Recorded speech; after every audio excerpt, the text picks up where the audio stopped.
কি করছেন আপনি এগুলা? আমি জানি আপনাদের সমস্যা চলছে, জীবনে হতাশ আছে, তাহলে আত্মহত্যা করবেন? কি হইছে? কি আত্মহত্যা করতেছে? কি আরে শামিম ভাই দেখ, এখানে দাঁড়িয়ে কি করছে? প্লিজ একটু কথা বলে দেখ না। তোমাকে তো আমি ফ্যান মুছতে পাঠাচ্ছি, আত্মহত্যা করতেছো কেন? আরে জান, আমি আত্মহত্যা কেন করতে যাবো? আমি তো ফ্যানই পরিষ্কার করতেছিলাম। তোমার বান্ধবী বেশি বুঝে, উনি একা একাই চিল্লাচিল্লি শুরু করছে। আরে দোস্ত, আমি ওরে ফ্যান মুছতে পাঠাইছি। কিভাবে বুঝবো বল? আমার মনে হয় সত্যি আত্মহত্যা করতে চাচ্ছে। আপনি একটু বেশি বুঝে, আর এই বেশি বুঝাটাই ঝামেলা হয়ে যায়। আহা ভিতরে কিছু হয় না। তোর অভ্যাস আর চেঞ্জ হলো না, একটা কিছু পাইলটে নিয়ে বসে থাকিস।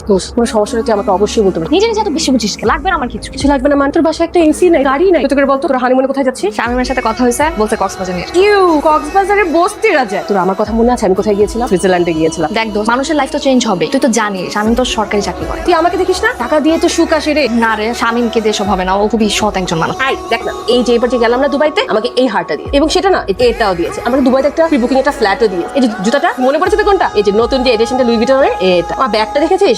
এই দেখ না, এইটা দেখ না, পারফিউমটা দেখেছিস? ও মাই গড, আমার ঘড়িটা দেখেছিস তুই?